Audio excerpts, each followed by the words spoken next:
Alhamdulillahi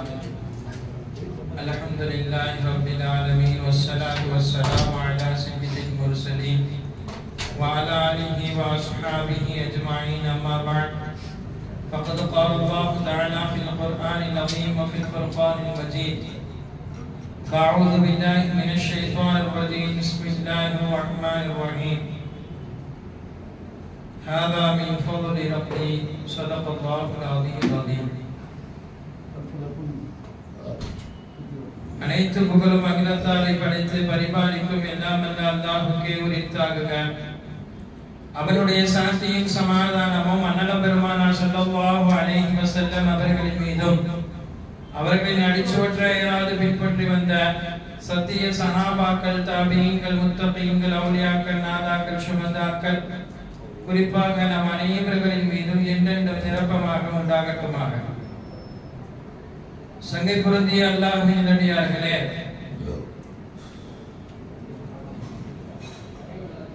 ஒரு 2 நாட்களாக நாம் சூரத்துல் கஹ்ஃப் குறித்து ஆராய்ந்தோம். அப்போதே சொன்ன ஒரு வார்த்தை தான், அல்லாஹ் தஆலா இந்த பூமியை 4 பேர்களுக்கு ஆட்சி புரியக்கூடிய பெரும் பாக்கியத்தை கொடுத்தார். சொல்லப்போனால் 2 பேர் அதில் காஃபிர்களாக இருந்தார்கள், 2 பேர் முஸ்லிம்களாக இருந்தார்கள். 2 பேர் காஃபிர்கள், நம்ரூத், புக்த்நஸர். 2 பேர் முஸ்லிம்கள், ஒன்று சுலைமான் அலைஹிஸ்ஸலாம், இரண்டாவது துல்கர்னைன். அந்த வகையில் துல்கர்னைன் அவர் மாமனிதரை பற்றி உண்டான வரலாற்று நிகழ்வுகள் எல்லாம் நேற்று முன்னாலெல்லாம் பார்த்தோம். அதைத் தொடர்ந்து இந்த சூரத்துல் நம்ல் சூரா ஓதப்பட்டது. இதில் அந்த 4 ஒருவராக உலகத்தையே சாம்ராஜ்யத்தையே தன் கைக்குள் வைத்த மாபெரும் ஆட்சியாளர் சுலைமான் அலைஹிஸ்ஸலாம் அவர்களை குறித்து சிந்திக்க இருக்கிறோம். சூரத்துன் நம்ல், எறும்பு என்று இந்த சூராவுக்கு பெயர். ஏன் இப்படி ஒரு பெயர் சூட்டப்பட்டது என்று சொன்னால் நாம் கேள்விப்பட்டிருக்கலாம். சுலைமான் அலைஹிஸ்ஸலாம் உடைய படை என்பது அது ஒரு சாதாரண படை அல்ல. உலகத்தில் இதற்கு மேல் அப்படி ஒரு படையை எந்த அரசனாலும் மன்னனாலும் உருவாக்க முடியாது. அப்படி ஒரு படையை அவர்களுக்கு கீழே அல்லாஹ் கொடுத்திருந்தான். மிஞ்சி போனால் ஒரு படையில் குதிரை வைத்திருப்பார்கள், யானை படை இருப்பார்கள், மனிதர்கள் இருப்பார்கள், இன்னும் சில ஆயுதங்களையும் கூட வைத்திருப்பார்கள். அதையெல்லாம் தாண்டி மாபெரும் ஒரு படை சுலைமான் அலைஹிஸ்ஸலாம் படை என்று சொல்வதற்கு ஜின் வர்க்கத்தை தன் கைக்குள் வைத்திருந்தார்கள். இன்று எவ்வளவோ விஞ்ஞானம் வளர்ந்து விட்டது என்று சொல்லலாம். ஆனால் அந்த வளர்ந்துவிட்ட விஞ்ஞானத்தை எல்லாம் எடுத்து ஒரு ஜின்னுக்கு முன்னால் வைத்தால் அந்த விஞ்ஞானம் ஒன்றுமில்லாமல் போய்விடும். காரணம், அவ்வளவு பெரிய சக்தியை அல்லாஹ் ஜின்னினத்திற்கு கொடுத்திருக்கிறார். மனிதனுடைய கற்பனையில் கூட இவ்வளவு பெரும் சக்தி ஜின்னுக்கு இருக்கிறதா என்று மனிதனாலும் சிந்திக்க முடியாது. அவ்வளவு பெரிய சக்தியை ஜின்னினத்திற்கு அல்லாஹ் கொடுத்திருக்கிறான். அந்த ஜின் வர்க்கத்தையே கட்டுப்படுத்தி கொடுத்தான் சுலைமான் அலைஹிஸ்ஸலாம் அவர்களுக்கு. சூரத்துன் நம்ல், எறும்பு என்று எதற்கு இந்த சூராவுக்கு பெயர் என்றால், நான் சொன்னேன், இந்த ஜின் வர்க்கத்தை எல்லாம் திரட்டி கொண்டு சுலைமான் அலைஹிஸ்ஸலாம் அவர்கள் தாயிஃபை கடந்து வர இருக்கிறார்கள். இந்த செய்தி இந்த எறும்பு கூட்டத்திற்கு கேள்விப்பட்டது. அதில் தலைவியாக இருந்த அந்த எறும்பு சொல்லலாம், எல்லா எறும்புகளுக்கும் சுலைமான் அலைஹிஸ்ஸலாம் உடைய படை வர இருக்கிறார்கள், எனவே தெரியாமல் அவர்கள் நம்மை மிதிப்பதற்கு வாய்ப்பு இருக்கிறது, அவர்களுடைய குந்துகளில் போய் நுழைந்து கொள்ளுங்கள் என்று ஒரு எறும்பு எல்லா எறும்புகளுக்கும் செய்தி சொன்னது. எல்லாம் போய் நுழைந்து விட்டது. இது ஒன்று. நாம் பல சம்பவங்களை படிப்பினையாக பார்க்க இருக்கிறோம். ஒரு சமுதாயம், ஒரு சமுதாயத்திலே ஒன்றாக இருக்கக்கூடியவர்கள் ஒருவருக்கு ஏதாவது ஆகிவிடக் கூடாது என்பதற்காக அந்த எறும்பு எல்லா எறும்புகளுக்கும் செய்தி சொன்னது. இது ஒன்று நாம் நினைவில் வைக்க வேண்டும். இந்த செய்தி பல மைல்களுக்கு அப்பால் இருக்கக்கூடிய சுலைமான் அலைஹிஸ்ஸலாம் அவர்களுக்கும் தெரிய வருகிறது. எனவேதான் இந்த செய்தியை கேட்டு சுலைமான் அலைஹிஸ்ஸலாம் அவர்கள் சிரித்தார்களாம். சிரித்து விட்டு அல்லாஹ்விடத்தில் இப்படி துஆ செய்தார்களாம், யா அல்லாஹ், இவ்வளவு பெரிய பிரம்மாண்டமான ஆட்சியை எனக்கு கொடுத்திருக்கிறாயே, உனக்கே புகழ் அனைத்தும் என்று துஆ செய்தார்கள். ஒரு எறும்பு, பொதுவா எறும்புனாலே நம்ம இங்கிருந்து அப்படி பார்த்தா நமக்கு எறும்பு தெரியாது. நின்றுட்டு இருக்கக்கூடியவங்க அப்படி நின்றுட்டே பார்க்கும் பொழுது எறும்பு ஓடுறதெல்லாம் தெரியாது. கொஞ்சம் குனிந்து போய் எறும்பு கிட்ட போய் பார்த்தா தான் நமக்கு எறும்பு தெரியும். நம்முடைய பார்வை என்பது அவ்வளவுதான். நம்ம எல்லாம் சொல்றதெல்லாம் எல்லாரும் சொல்றதையும் கேட்க முடியாது. கொஞ்சம் தூரம் போய் ஒருவர் சொன்னார்னா அதுக்கு மேல நமக்கு கேட்க முடியாம சைக்கிளை செய்ய சொல்லுவோம். இப்ப யோசிக்க வேண்டும், அத்தனை மைல்களுக்கு அப்பால் இருக்கக்கூடிய அந்த குரல் பலத்தை சுலைமான் அலைஹிஸ்ஸலாமுக்கு அல்லாஹ் கொடுத்திருந்தான். எறும்பு சொன்னதை கேட்டு சிரித்து விட்டு துஆவும் செய்கிறார்கள். யா அல்லாஹ் இந்த ஆட்சியை கொடுத்த உனக்கே என்று துஆ செய்து விட்டு அதனுடன் சேர்த்து தனது பெற்றோர்களுக்காகவும் அந்த இடத்தில் துஆ செய்கிறார்கள்.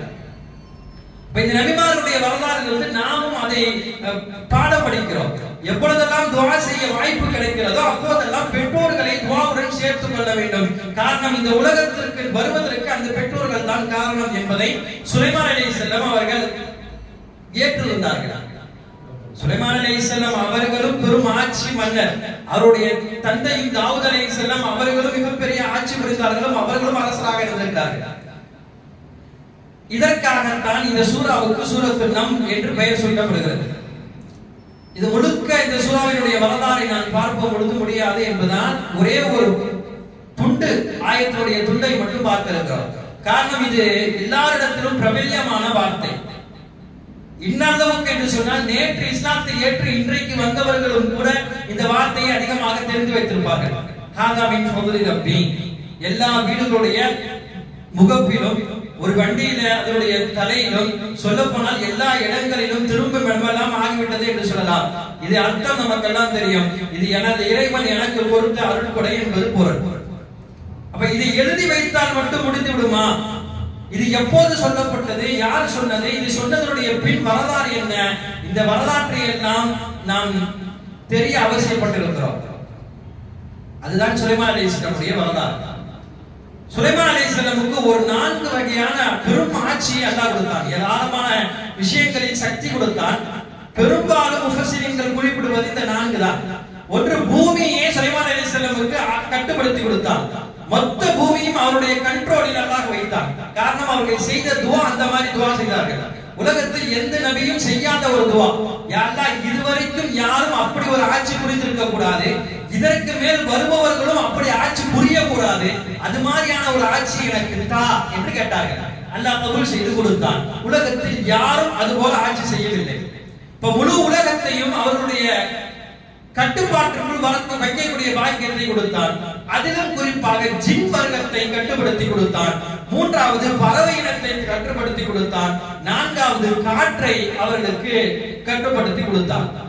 இந்த 4ம் சுலைமான் அலைஹிஸ்ஸலாமுக்கு அதீதமாக கட்டுப்படும். அவர்கள் சொல்வதை எல்லாம் கேட்கும். குறிப்பாக சொல்ல போனால் ஜின் வர்க்கம் முழுக்க அவருடைய கட்டுப்பாட்டில் இருந்தது. அதுக்கு எந்த அளவுக்கு சக்தி என்றால், இந்த வானத்தை எல்லாம் தாண்டி யாரும் பார்க்க முடியாத அளவுக்கு நம்முடைய விதிகளை எல்லாம் எழுதக்கூடிய கலாபங்கள் இருக்கிறது. அந்த இடத்தில் சில நேரங்கள் மலக்குமார்களுக்கு மத்தியிலே பேசிக் கொள்வார்கள். என்ன அல்லாஹ் இன்னைக்கு செய்ய சொல்லியிருக்கான், யாரிடத்தில் அல்லாஹ் இன்னைக்கு உயிர் வாங்க சொல்லியிருக்கான், யாருக்கு என்ன பிரச்சனையை தீர்க்க சொல்லியிருக்கான், யாருக்கு என்ன பிரச்சனையை உண்டு செய்ய சொல்லியிருக்கான், இந்த விஷயம் எல்லாம் வானத்தை தாண்டி பேசக்கூடிய விஷயம். அப்போ அந்த விஷயங்களை மலக்குமார்கள் பேசுவதை இன்று சில குறிகாரர்கள் ஜின்னை ஏவி விட்டு கேட்பார்களாம். அவர்கள் போய் கேட்டு வந்து சொல்லக்கூடிய ஒரே ஒரு வார்த்தை, ஒரு சின்ன ஒரு வார்த்தை, ஒரு துண்டு வார்த்தை உண்மையாக இருக்கும். அதுடன் சேர்த்து குறிகாரர்கள் ஜோசியக்காரர்கள் எல்லாம் பலவிதமான பொய்கள் 99 என்று எழுதுகிறார்கள். அவ்வளவு பொய் புரட்டை எல்லாம் சேர்த்து கேட்டுபவர்களுக்கு சொல்வார்கள். அப்ப இந்த சக்தியை முழுக்க அல்லாஹ் ஜின் வர்க்கத்திற்கு ஒரு கட்டத்தில் கொடுத்தான். அதற்கு பிறகு நட்சத்திரத்தினுடைய அந்த ஒட்டை என்று சொல்வார்கள், அதை வைத்து எரியப்பட்டு அதற்கு பிறகு அவர்கள் வர முடியாத அளவுக்கு அது ஆக்கப்பட்டது. இது ஒரு தனி வரலாறு. இப்படி ஜின் வர்க்கத்தை அல்லாஹ் ஆட்சி செய்யக்கூடிய பாக்கியத்தை சுலைமான் அலைஹிஸ்ஸலாமுக்கு கொடுத்தான். அதுபோல பறவை இனம், அதுபோல காற்று. சுலைமான் அலைஹிஸ்ஸலாமுடைய வரலாற்றில் இதை கொஞ்சம் பிரபல்யமாக பேசப்படும். ஒரு சபையில் சுலைமான் அலைஹிஸ்ஸலாம் மக்களுக்கு மத்தியில் உரையாடி கொண்டிருக்கிறார்கள்.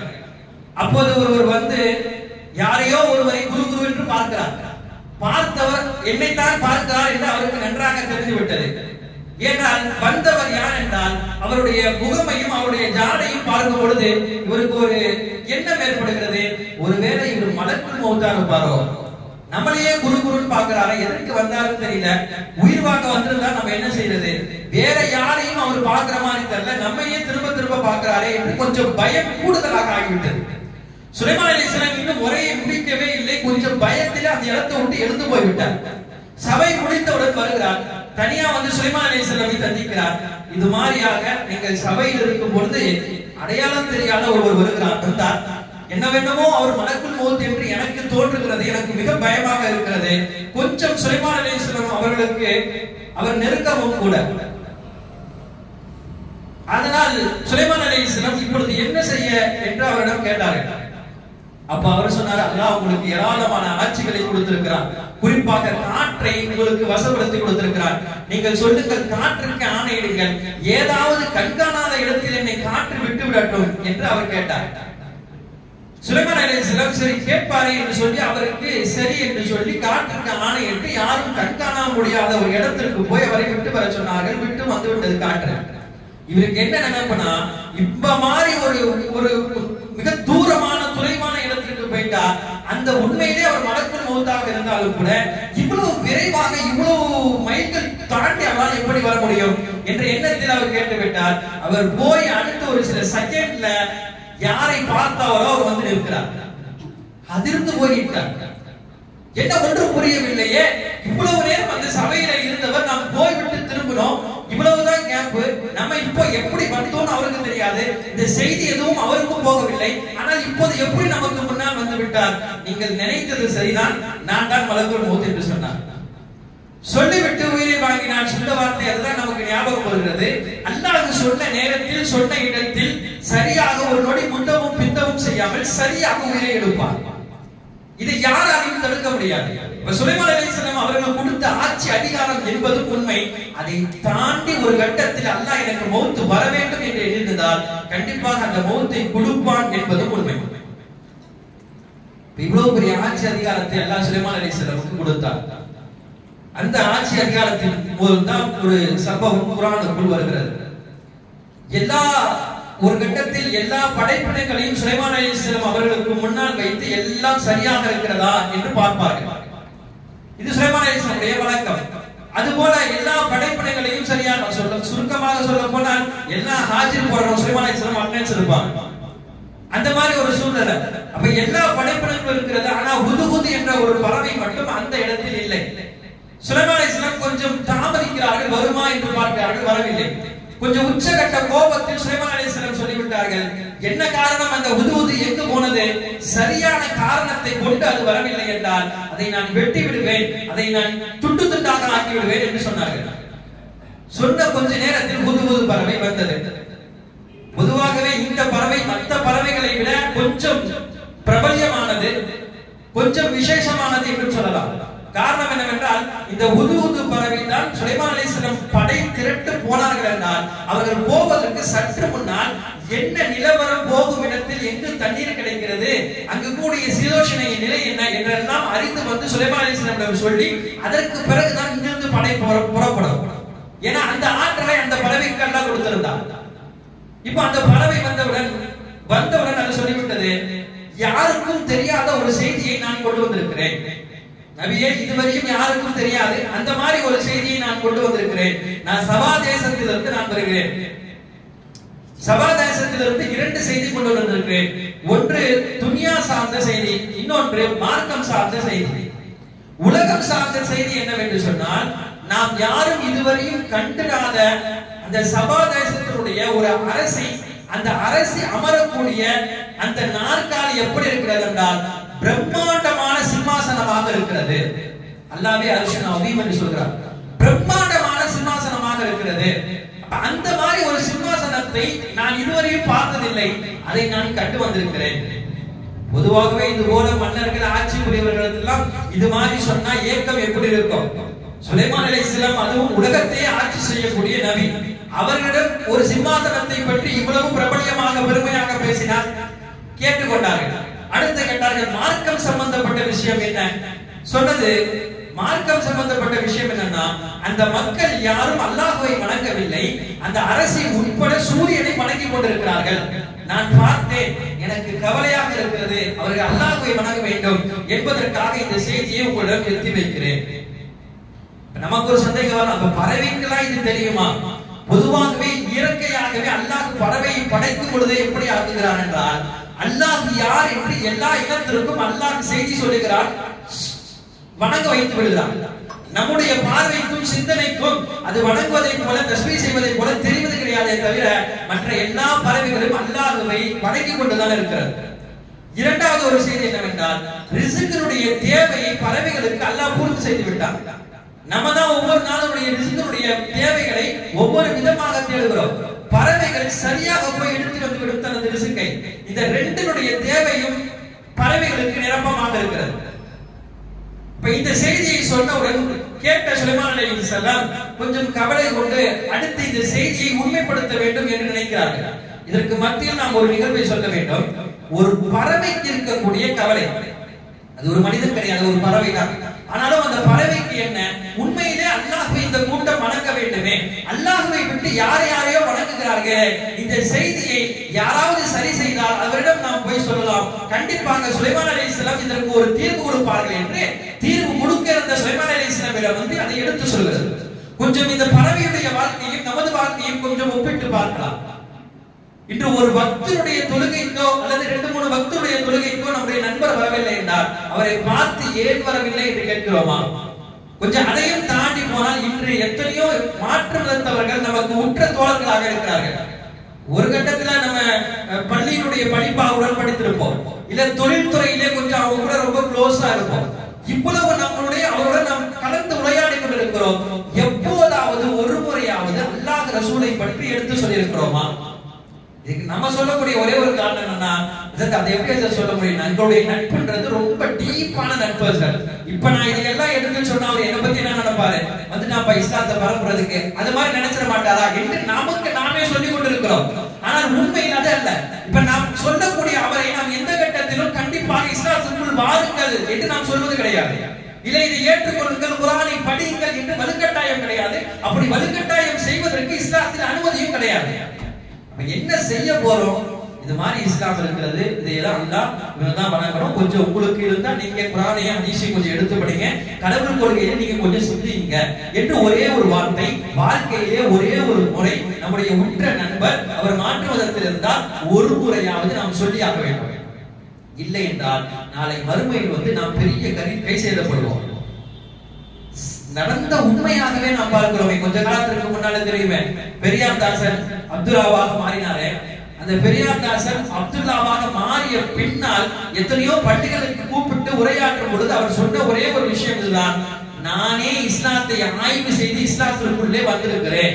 ஒரு கட்டத்தில் இந்த இஸ்லாத்திற்குள்ளே வராமல் நான் இறந்து போயிருந்தால் இஸ்லாமியர்களே உங்களை அல்லாஹ்வுக்கு முன்னால் நான் நிப்பாட்டி கேள்வி கேட்பேன். என்னவென்றால், எனக்கு ஒரு முறையாவது இஸ்லாத்தை பற்றி நீங்கள் எடுத்து சொல்லியிருந்தால் கண்டிப்பாக நான் இஸ்லாத்திற்குள் வந்திருப்பேன் என்று அல்லாஹ்விடத்தில் நான் சொல்லியிருப்பேன். உண்மையில் ஹிதாயத் என்பது அல்லாஹ் கையில் இருக்கிறது, அது வேறு. ஆனால் நாம் அதற்கு முன்னதாக எடுத்து உரைப்பது என்பது நமது கடமையாக இருக்கிறது. ரசூலுல்லாஹ் சொன்னாங்க, பல்லியோ அன்னி வலவ் ஆயா, ஒரே ஒரு விஷயம் தெரிஞ்சாலும் நீங்கள் எடுத்து சொல்லி விடுங்க. எடுத்து சொல்வதுதான் கடமையே தவிர ஹிதாயத்தை கொடுப்பது என்பது அல்லாஹ்வுடைய கடமை, அல்லாஹ்வுடைய உரிமை. அவன் எப்படியும் கொடுப்பான், இல்லை கொடுக்கவில்லை என்றால் விட்டு விடுவான். எதற்காக சொல்ல வருகிறேன் என்றால், நம்முடைய மாற்று மத சகோதரன் நாளைக்கு நம்மை பிடித்து அவருடைய முகத்தை பார்த்து நாம் கொஞ்சம் பேச வேண்டியது இருந்தால் மறுமையில் நம்முடைய முகத்தை அவர் பார்ப்பாரா? இவ்வளவு டீப்பா பரவணும். ஒரே ஒரு வார்த்தை இந்த விஷயத்துல சொல்லி இருந்தார்னா நம்ம கொஞ்சம் யோசிச்சு யாரு கடவுள்னு தேடி நம்மளும் இஸ்லாத்துக்குள்ள வந்திருப்போமே. என்னதான் உற்ற நண்பராக இருந்தாலும் உலகத்துடன் எல்லாத்தையும் முடிச்சுக்கிட்டாரே என்ற நிலைக்கு அவரும் கசப்பாகுவார், நாமும் கசப்பாக ஒரு சூழ்நிலை ஏற்படும். எனவே அவருக்கு நான் ஏதாவது ஒன்று கண்டிப்பாக செய்தாக வேண்டும். உலகத்தில் கொடுக்க முடியாததை அவருக்கு நம்ம கொடுக்கணும்னு நினைத்திருந்தால் கண்டிப்பாக இஸ்லாத்தை ஒரு முறையாவது அவருக்கு நீங்கள் சொல்லிவிடுங்க. ஏனென்றால் ஒரு பறவைக்கே இவ்வளவு கஷ்டம் கவலை இருக்கிறது என்றால் மனிதர்களாகிய நமக்கு எவ்வளவு கவலை இருக்கும். ஒரு சூரியனை வணங்குவதை ஒரே ஒரு மாலை பார்த்த பறவையுடைய நிலை, அன்றாட நிலைகளிலே சிலைகளை வணக்கம் செய்து கொண்டு அன்றாட நம்முடைய வாழ்க்கையை சுற்றி கொண்டும் நமக்கு மத்தியிலே இருக்கிறார்களே, அவர்களை குறித்து நாம் எவ்வளவு கவலைப்பட வேண்டும். இப்ப இந்த கவலையை எடுத்து சொன்னது சொன்னவுடன் சுலைமான் அலைஹிஸ்ஸலாம் அடுத்து என்ன செய்கிறார்கள், இது உண்மைதானா என்பதை விசாரிப்பதற்காக ஒரு லெட்டர் அடுத்து சுலைமான் அலைஹிஸ்ஸலாம் எழுதுகிறார்கள். அந்த லெட்டரை கொண்டு போறது இந்த புதுவது பறைதான். இன்னொரு சுலைமான் வைன்னஹு பிஸ்மில்லாஹிர் ரஹ்மானிர் ரஹீம் என்று ஆரம்பித்த ஒரு லெட்டர். அதுல என்ன எழுதப்பட்டிருக்கிறது, அந்த லெட்டரை கொண்டு போய் அந்த அரசியிடம் புதுவது கொடுத்து விட்டது. எடுத்து படிக்கிறார்கள். எல்லா அமைச்சர்களுக்கும் உண்டான். லெட்டருடைய எழுதப்பட்ட வார்த்தை என்ன? அல்லாஹ்வை ஏற்றுக்கொள்ளுங்கள், அவருடைய ரசூலை ஏற்றுக்கொள்ளுங்கள். நீங்கள் செய்து கொண்டிருக்கக்கூடிய இந்த வணக்கம் என்பது முழுக்க முழுக்க அல்லாஹ்வுக்கு மாற்றமானது, இது உண்மை கிடையாது. இன்னும் நீங்கள் இதை ஏற்றுக்கொள்ளவில்லை என்றால் நாங்கள் படைகள் எடுத்து உங்களுடன் போர் புரிவதற்கு தயாராக இருக்கிறோம் என்று எழுதப்பட்டிருக்கிறது. அப்ப இது விஷயத்திலே அங்க இருக்கக்கூடிய அமைச்சர்களுக்கு மத்தியிலே பல்கீஸ் அம்மையார் அவங்க ஆலோசனை செய்கிறார்கள். இது மாதிரி ஒரு கடிதம் வந்திருக்கு, சுலைமானிடம் நாம் என்ன செய்யலாம் அப்படின்னும் பொழுது அங்க இருக்கக்கூடிய ஆலோசனைதாரர்கள் எல்லாம் அமைச்சர்கள் எல்லாம் என்ன சொல்ல வருகிறார்கள் என்றால், அவரிடம் மட்டும் நான் படை இருக்கிறதா என்ன, நம்மிடம் இல்லையா, நம்மிடத்தில் இல்லாத படையா, நாம் எவ்வளவு பெரிய ஆட்சி வைத்திருக்கிறோம், நாம் ஏன் அவரை பார்த்து பயப்பட வேண்டும், நாமும் தயாராகலாம், வரட்டும் பார்த்துக் கொள்ளலாம் என்ற நிலைக்கு தான் எல்லாரும் இருக்கிறார்கள். ஆனாலும் கூட இதை முடிவாக அவர்கள் சொல்லவில்லை. சொன்னார்கள், இது எங்களுடைய முடிவு, அரசியே நீங்கள் என்ன சொல்கிறீர்கள் சொல்லுங்கள், தீர்ப்பு நீங்கள் தான் எடுக்க வேண்டும். அப்போ பல்கீஸ் அம்மையார் அவங்க சொன்னார்கள், இந்த போர் இது மாதிரி இரு நாட்டுக்கு உண்டான சண்டைகளில் எல்லாம் பரவலாக எந்த பிரயோஜனமும் கிடையாது. மக்கள் சேதம் ஏற்படுகிறது, அந்த நாட்டுக்கு சேதம் ஏற்படுகிறது. பெரிய அளவில் கைப்பற்றி அந்த நாட்டை நாமோ நம்முடைய நாட்டை அவர்களை கைப்பற்றியும் எந்த விதமான லாபமும் கிடையாது. எனவே இதெல்லாம் வேண்டாம். அவங்க எதற்காக ஆசைப்படுகிறார்கள்? மிஞ்சி போனா நம்முடைய பொருளாதாரத்துக்கு ஆசைப்படுவார்கள். ஏனென்றால் அந்த காலத்தில் பல்கீஸ் அம்மையாரிடம் இருந்த அவ்வளவு விதமான நகைகளும் சரி, வைரம் வைடூரியம் ரகரகமாக இருந்தது. அதுக்கு தானே ஆசைப்பட்டிருப்பாங்க என்று நினைத்து எத்தனையோ வைடூரியம் பவனம் அனைத்தையும் எடுத்து வைத்து, இது கொஞ்சம் சாம்பிள் தான், நீங்க எங்க கூட சமரசம் செய்து கொண்டால் இது மாதிரியாக நாங்கள் உங்களுக்கு அப்போது கப்பம் கட்ட தயாராக இருக்கிறோம் என்று சொல்லி ஒரு தூதரை அனுப்பி சுலைமான் அலைஹிஸ்ஸலாமிடம் அதை போய் கொட்டினார்கள். பார்த்த சுலைமான் அலைஹிஸ்ஸலாம் அவர்கள் என்ன சொல்வார்கள்? சுலைமான் அலைஹிஸ்ஸலாமுடைய கைக்குள் உலகமே இருக்கிறது. அப்ப இதை பார்த்தா சுலைமான் அலைஹிஸ்ஸலாம் மயக்கம் வருவார்கள். பார்த்த சுலைமான் அலைஹிஸ்ஸலாம் சொல்லிவிட்டார்கள், இதற்காக நாங்கள் மசிபவர்கள் கிடையாது, எங்களுடைய நோக்கம் நீங்கள் அல்லாஹ்வை எடுத்துக்கொள்ள வேண்டும். அப்படி நீங்கள் மறுத்தீர்கள் என்றால் நாங்கள் போர் புரிய தயாராக இருக்கிறோம், இந்த அன்பளிப்புக்கு நன்றி, நீங்களே எடுத்து போர்கள் என்று வந்த தூதுவரிடம் அன்பளிப்பை கொடுத்து அனுப்பிவிட்டார்கள். அடுத்த கட்ட முயற்சியும் தோல்வியில் ஆகிவிட்டது. இப்ப அடுத்து ஆலோசனை செய்வதற்கு மத்தியிலே கடைசியில் பல்கீஸ் அம்மா வேறு வழி இல்லாமல், யாரும் இதில் தலையிட வேண்டாம், நானே நேராக சுலைமான் அலைஹிஸ்ஸலாமிடம் போகிறேன், நம்மளே வந்துட்டோம் சொன்னா கொஞ்சம் அவர்கள் இறங்கி வருவதற்கு அதிக வாய்ப்பு இருக்கிறது என்று சொல்லி பல்கீஸ் அம்மையாரே அவர்களே வருவதற்கு முற்பட்டு கிளம்பி விட்டார்கள். கிளம்பி வந்து கொண்டிருக்கிறார்கள். இந்த வந்த செய்தி சுலைமான் அலைஹிஸ்ஸலாமுக்கும் கிடைத்து விட்டது. இப்பதான் சுலைமான் அலைஹிஸ்ஸலாம் உலகத்தில் யாரும் செய்ய முடியாத ஒரு அற்புதத்தை தற்போது நிகழ்த்த இருக்கிறார்கள். எல்லா விதமான ஜின்களுக்கும் அழைப்பு விடப்பட்டது, எல்லாம் வர வைக்கப்பட்டது. வந்தவுடன் உங்களுக்கு எல்லாம் தெரியும், அந்த பல்கீஸ் அம்மையாரிடம் இருக்கக்கூடிய அந்த சிம்மாசனம், அவர்கள் இங்கு வருவதற்கு முன்னால் மிக விரைவாக உங்களில் யார் அதை இங்கு கொண்டு வந்து வைப்பார், யார் தயாராக இருக்கிறார்கள்? குர்ஆனில் வருகிறது, இஃப்ரீத் என்ற வகையை சார்ந்த ஒரு ஜின். அது சொன்னது, நான் எந்த அளவுக்கு விரைவாக கொண்டு வருவேன் என்றால், எழுந்து உட்கார்வதற்கு முன்னால் நான் கொண்டு வந்து நிப்பாட்டி விடுவேன். அப்படி எஞ்சி அவை கீழே உட்கார்றதுக்கு முன்னால வந்துடும். சுலைமான் அலைஹிஸ்ஸலாம் கேட்டார்கள், அடுத்து இன்னும் விரைவாக. அப்பொழுது ஒரு மனிதர் எழுந்துகிறார், ஆசிப் இப்னு பர்தியா என்று சொல்லக்கூடிய ஒரு மனிதர் தான். அவர் எழுந்து சொல்கிறார், கண்மூடி திறப்பதற்கு முன்னால் கொண்டு வருகிறேன். என கண்மூடி திறப்பதற்கு முன்னால் அவ்வளவு சீக்கிரமாக கொண்டு வந்து விடுவீர்களா? எங்க கொண்டு வாருங்கள் பார்க்கலாம், கொண்டு வந்து விட்டேன். நடந்தது இவ்வளவுதான். கொண்டு வாருங்கள் பார்க்கலாம், கொண்டு வந்து விட்டேன். ஏன்னா கண்மூடி திறப்பது என்றால் அவ்வளவுதான். அது எப்படி ஒரு மனிதர் தான், ஒரு சாலிஹானவர் இவரால எப்படி கொண்டு வர முடிஞ்சு என்றால் அதை தான் பல துணி செய்கிறார்கள். ஒரு சில தினங்களுக்கு முன்னாலும் நான் சொன்னேன், இஸ்முல் அலம் என்ற ஒரு வார்த்தை அல்லாஹ் வைத்திருக்கிறான், அது அவனுக்கு மட்டும் தான் தெரியும். அது ரசூலுல்லாஹ் என்ன வார்த்தைன்னு சொல்லல, அந்த வார்த்தையை கொண்டு துஆ செய்தால் எவ்வளவு பெரிய விஷயமானாலும் அல்லாஹ் சாத்தியமாக்கி கொடுக்கிறான். அந்த இஸ்முல் அலம் என்ன என்பது மத்தியிலே முஃபஸிர்களுக்கு மத்தியில் பல அறிவிப்புகள் இருக்குது. அல்லாஹ் என்று சில பேர் சொல்வார்கள், இல்லை யா ஹய்யுல் யா கய்யூம் என்று சில பேர், சுப்ஹானல்லாஹி வ பிஹம்திஹி சுப்ஹானல்லாஹில் அலீம் சுப்ஹூன் குத்தூஸ், இப்படி பலவிதமாக இருக்கிறது. ஆனால் உண்மையில் இந்த இஸ்முல் ஆலம் என்னவென்பதை மறைக்கப்பட்டிருக்கிறது. அப்ப அந்த இஸ்முல் ஆலமுடைய சக்தியை கொண்டு அவர் கொண்டு வந்து வைத்திருக்கிறார். இது மூன்று விதமாக எழுதுகிறார்கள். ஒன்று, இந்த ஆசிப் இப்னு பர்தியா என்று சொல்லக்கூடிய இந்த சாலிஹான மனிதர் இஸ்முல் ஆலம் என்ற அந்த பெரும் சக்தியை கொண்டு வந்தார். இரண்டாவது சுலைமான் அலைஹிஸ்ஸலாம் அவர்களே போய் எடுத்து வந்தார்கள். ஏன்னா அவர் சொன்னார் இஃப்ரீத்துன்னு சொல்லிட்டார், எழுந்து உட்கார்வதற்கு முன்னால் நான் கொண்டு வரேன், அந்த நேரம் கொடுத்தா போதும் சொன்னோன்னே சுலைமான் அலைஹிஸ்ஸலாம் இவ்வளவு நேரமா அவர்களே கொண்டு வந்து விட்டார்கள் என்றும் ஒரு அறிவிப்பு இருக்கிறது. மூன்றாவது ஒரு அறிவிப்பு, தௌராத்தை மனனம் செய்த அதுவும் ஒரு வகையான மனித ஜின், அதுதான் இதை கொண்டு வந்தது, அதுதான் வேதம் கொடுக்கப்பட்டது, அதுதான் இதை கொண்டு வந்திருக்கிறது இந்த ஜின் என்று மூன்று விதமாக இந்த அறிவிப்புகள் காணப்படுகிறது. இப்ப இந்த சிம்மாசனம் கொண்டு வரப்பட்டு விட்டது. இன்னொரு பக்கம் பல்கீஸ் அலைஹிஸ்ஸலாம் வந்து கொண்டிருக்கிறார்கள். வந்து கொண்டிருக்கக்கூடிய அவர்களுக்கு இந்த செய்தி எல்லாம் தெரியாது. ஒன்று சிம்மாசனம் கொண்டு வரப்பட்டது, இரண்டாவது சுலைமான் அலைஹிஸ்ஸலாம் இன்னொரு வேலையும் செய்தார்கள். என்னன்னா இது அவர்களுடைய சிம்மாசனம், நம்ம என்னவோ தூக்கிட்டு வந்து இங்க வச்சிருக்கோம் அவ்வளவுதான். ஆனா உண்மையில இது அவங்களுடைய சிம்மாசனம். இத போய் எடுத்து இங்க வச்சா இத பார்த்தாலும் அவங்க என்ன சொல்லுவாங்க, என் சிம்மாசனம் இது மாதிரி எனக்கு ஒரு சிம்மாசனம் இருக்கு இப்படிதான் சொல்லுவாங்க. அப்ப இதுல சுலைமான் அலைஹிஸ்ஸலாமுடைய ஆட்சி பெருசா ஒன்றும் தெரிவது கூட கிடையாது. அப்ப இதை விடவும் நாம் ஏதாவது செய்யணும் என்பதற்காக சுலைமான் அலைஹிஸ்ஸலாம் யோசித்து அடுத்த உடனே ஜின் வர்க்கத்தை எல்லாம் கூப்பிட்டு சொன்னார்கள், ஒரு கண்ணாடி மாளிகையை கட்டுங்க. உலகத்தில் அது போல கண்ணாடி மாளிகை இருக்கக்கூடாது. எந்த அளவுக்குன்னா அந்த கண்ணாடி மாளிகையுடைய தரை எப்படி இருக்குன்னா கீழே தண்ணீர் ஓட வேண்டும். யாராவது கால் வச்சுதான் பயப்படும், என்னன்னா தண்ணீர்ல கால் வச்சிருவோமோ என்று நினைப்பு வர வேண்டும். ஆனால் அந்த தண்ணீருக்கு மேலே கண்ணாடிகள் அமைக்கப்பட்டிருக்க வேண்டும். பார்ப்பதற்கு கண்ணாடி இல்லாத மாதிரி தெரியணும், ஆனா உண்மையில கண்ணாடி தான் இருக்கு. கால் வச்சா கண்ணாடியில தான் கால் வைக்கணும், ஆனா கீழே தண்ணீர் ஓட வேண்டும், மீன்கள் எல்லாம் ஓட வேண்டும். அது மாதிரியான ஒரு பெரும் மாளிகையை கட்டுங்கள். சின்னிருக்கம் தானே ஒரு சில நேரங்களில் கண்டுபிடித்து விட்டார்கள். சரியாக அவர்கள் வருவதற்கும் சரியாக இருந்தது.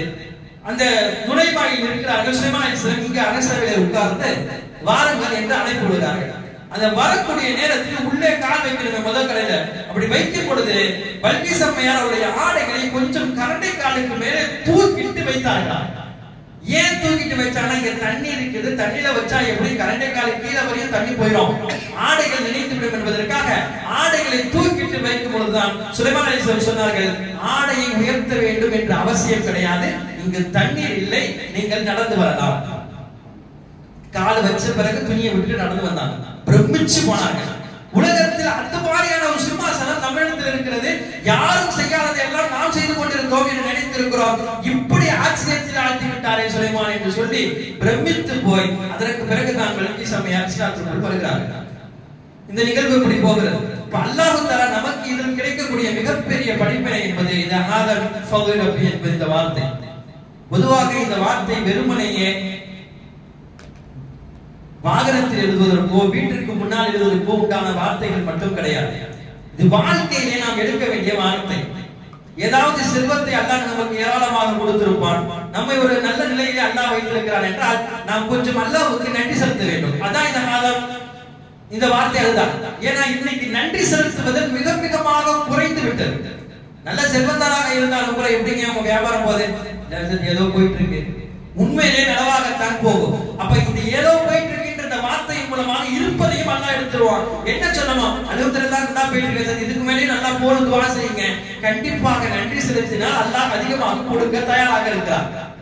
எத்தனையோ பணக்காரருடைய உடை எல்லாம் போட முடியும், நல்லா உடை கொடுக்க முடியும், ஆனாலும் கூட இன்னும் கொஞ்சம் பழைய தொப்பியா கொஞ்சம் கிழிஞ்ச தொப்பியா போடக்கூடிய நிலையத்தான் செய்யுது. இது ஏன் அல்லாஹ் என்ன சொல்றான், பமா பினிஅமத் ரப்பிக ஃபஹதிஸ், நான் விரும்புறேன் என்னுடைய அருட்கொடையை நீங்க எடுத்து காட்டுங்க. உங்களுக்கு நான் ஒன்னு கொடுத்திருக்கேன்னா என் ரொம்ப கொடுத்திருக்கிறான் என்பதை எடுத்து காட்டுங்கள், அது எனக்கு சந்தோஷத்தை கொடுக்கும் என்று அல்லாஹ் சொல்றான். ஆனா இன்னைக்கு அதையெல்லாம் மறைக்க உட்பட்டு வந்து விட்டோம். எனவே அல்லாஹ் அதை விளக்க வைக்கவில்லை, உண்மையில் அல்லாஹ் அதை நல்லது வைக்கவில்லை, அதை வெளிப்படுத்த வேண்டும். அல்லாஹ் கொடுத்தது எனக்கு அல்லாஹ் கொடுத்திருக்கிறான் என்பதை நாம் காட்ட வேண்டும். அதுபோல இந்த வார்த்தை நமக்கு இன்னொரு தரக்கூடிய மிகப்பெரிய படிப்பினை, எவ்வளவு அல்லாஹ் கொடுத்திருக்கானோ அதை கொண்டு கொஞ்சம் போதுமாக்க வேண்டும். உண்மையிலே அல்லாஹ்வுக்கு நன்றி செலுத்தக்கூடியவர் என்றால் அவரிடத்தில் இரண்டு அடையாளத்தை சொல்கிறார்கள். ஒன்று, மார்க்கம் சம்பந்தப்பட்ட விஷயத்தில் அவரை விட உயர்ந்தவரை அவர் பார்ப்பார், உலக சம்பந்தப்பட்ட விஷயத்தில் அவரை விடையும் தாழ்ந்தவரை பார்ப்பார். நம்ம ஒரு ஃபர்தா சரியா தொழுதுட்டு இருக்கோம்னா இப்ப நம்ம யாரை பார்க்கிறோம், சுன்னத்தை சரியாக தொழுபவர், தஹஜ்ஜத்தை சரியாக தொழுபவர், இன்னும் பிற இபாதத்துகளை செய்பவர், இவரை நம்ம பார்க்கிறோம். ஆனா இன்னைக்கு அப்படியே மாத்தோம், நம்ம என்ன பார்க்கிறோம், நான் ஃபர்லையாச்சும் தொழுகிறேன்னு நினைக்கிறேன், அவன் ஃபர்ல கூட தொழுவது இல்லை. ஆனா இது கூடாது. இது மார்க்கம் சம்பந்தப்பட்ட விஷயத்தில் உயர்ந்தவர்களை பாருங்கள். அது கொஞ்சம் மாற்றமாக உலக சம்பந்தப்பட்ட விஷயத்தில உங்களை விட தாழ்ந்தவரை பாருங்கள். ஆனா உலக சம்பந்தப்பட்ட விஷயத்தில கொஞ்சம் மாற்றமாக நமக்கு ஒரு சொந்த வீடு இருக்குதுன்னு சொன்னா அதுவும் இதுதான். ஆனா 2 3 3 4 வீடு இல்லையே, அவருக்கெல்லாம் 4 5 வீடு இருக்குது, அதை விட வாடகை வீட்டுல இருப்பாரு, அவரை நம்ம பார்க்க மாட்டோம். அப்ப இந்த தன்மைகள் யாருக்கு வருதோ அவர்கள் தான் இந்த ஆயத்தின் கீழ் வருபவர்கள். அல்லாஹ் கொடுத்த அருட்படையை பொருந்திக்கிட்டாங்க. இந்த அருட்படையை பொருந்துதல் இருந்தால்தான் கண்டிப்பாக அல்லாஹ் தஆலா நம்மை பொருந்தி கொள்வார். எனவே இந்த ஆயத்துக்களை குறித்து எழுதி ஒட்டுவதோ இது விஷயமாக இருப்பதோ முக்கியமல்ல. நமக்கு ஒரு நல்லது நடக்குது, ஆதாமின் ஃபضل ரப்பி அப்படின்னு சொன்னா நமக்கு ஒரு சேலரி இன்கிரிமென்ட் பண்ணிட்டாங்க, இல்ல நம்ம ஒரு நல்ல நேரத்துக்கு நம்மள ப்ரமோஷன் கொடுத்துட்டாங்க, இல்ல நல்ல ஒரு வேலை கிடைத்தது, இந்த மாதிரி நடக்கும் பொழுது அல்லாஹ்வை புகழ்ந்து ஒரு 2 ரக்காத் ஷுக்ர் தொழுகிறோம்ல, அல்லாஹ்க்கு நன்றி செலுத்த ஒரு நஃபில் 2 ரக்காத் தொழுகிறோமே, இதுதான் அந்த பொருள், அந்த ஆயத்திற்குரிய அர்த்தம். இதை தான் நாம் செய்ய வேண்டும். வெறுமனையே வார்த்தைகளாகவோ இல்லது ஏதோ பதிவுகளாகவோ நாம் எல்லாத்துக்கும் காட்டுறதுக்காக வேண்டி செய்தால் அதிலே பெரிய பிரயோஜனம் கிடையாது. இரண்டாவது இந்த விஷயத்துல இப்படி ஒற்றை விஷயத்துல இன்னொரு கவனம் என்னன்னா, வீட்டுல அதுக்கு முன்னாடி தெரியணும்ன்றதுக்காண்டி அல்லாஹ்வை நான் பெருமை சேர்க்கிறேன், அல்லாஹ் கொடுத்த எனக்கு ரஹ்மத் என்பதற்காக அந்த ஒசைக்கல்ல எழுதுறாங்க. ஆனா அதுல ஏதோ ஏராளமான தூசி துரும்புகள் எல்லாம் போய் விட்டது. உண்மையிலேயே குர்ஆனுடைய வார்த்தைகள் இது மாதிரியான செயல்கள் செய்வது அது குர்ஆனுடைய ஆயத்துக்கு இழுக்கு. இப்படி செய்யணுமா கட்டாயம் எதுவுமே கிடையாது. இதை செய்யறது கட்டாயமோ கடமையோ எதுவுமே இல்லை.